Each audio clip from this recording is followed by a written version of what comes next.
Arnold Smit. I'm the Head of Social Impact at Stellenbosch Business School, and my daily work here consists of thinking about and helping the whole system in terms of how do we integrate the Sustainable Development Goals in how we learn, how we lead, and how we live.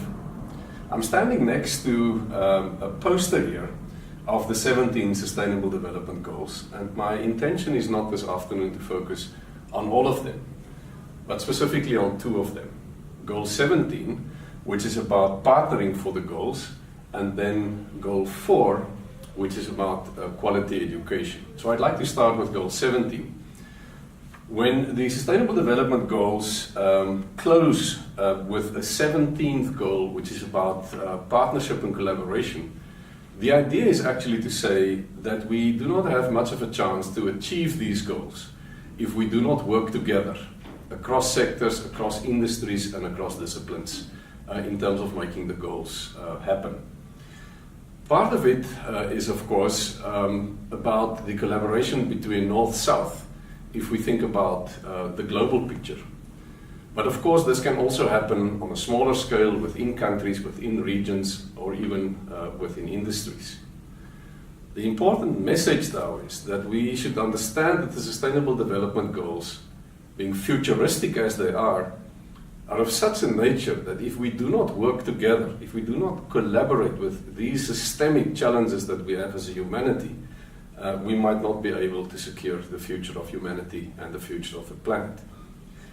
So when we move now to education, the question is, if we want to use a collaborative approach in order to achieve quality education, the question is, why does education matter so much?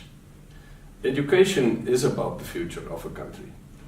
It is about positioning youth to make their contribution, not only youth, but in this particular case specifically youth, to make their contribution towards building responsible citizenship, and to make sure that we have the prospect, at least, of sustainable communities, sustainable countries, and a sustainable planet for the future to come.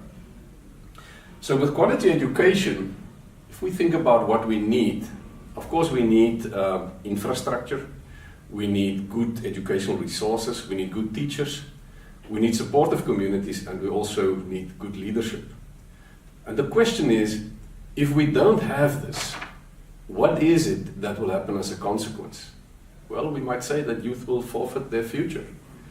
And if youth will be forfeiting their future and we frustrate their dreams, we will aggravate some of the other problems. We will aggravate, for instance, unemployment. We will aggravate inequality. We will aggravate poverty.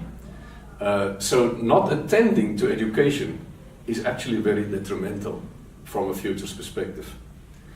What I would like to do today is to focus on one of those elements, namely the factor of leadership. And I had the privilege over the last 10 years of working in a partnership where we have focused on developing leadership in education, and specifically leadership in marginalized schools, in order to improve education. And the partnership is quite an interesting one. The partnership consisted of a non-profit organization with the skill and the expertise and the knowledge of developing leadership in these very complex communities, marginalized communities, communities where we do not really have the resources available to do good education with. A corporate funder who made the resources available, a business school who secured the academic assurance, the certification, the quality control for the program, and then very supportive districts in the various areas where the program is running. And after 10 years, it's quite interesting to realize, what did we see? We actually saw that school principals and teachers became much more resilient, and they stayed within the system instead of leaving. So there's a factor with respect to sustainability that we can count on. We actually also saw how matric results of learners, how that improved over time, improving the prospects of these students to go to university and to secure a better future for themselves. But we also saw that it is possible that if you stick to it long enough, that you develop a new form of systemic change in the communities where this work is being done. So, having said all of this, what do we learn? I think we learn that partnerships are indeed very important for unlocking the potential in the Sustainable Development Goals and securing a better future for countries, for communities, but also on a broader and a global scale.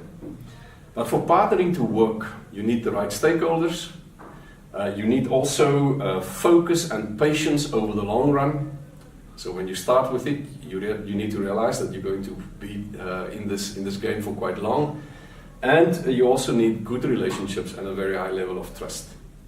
It's not difficult. We've spoken about education today, but look around you, whether there might be health, whether there might be infrastructural challenges, whether there might be challenges around water, around energy, around employment. Find the right stakeholders, make them partners, and venture into the future together. Thank you.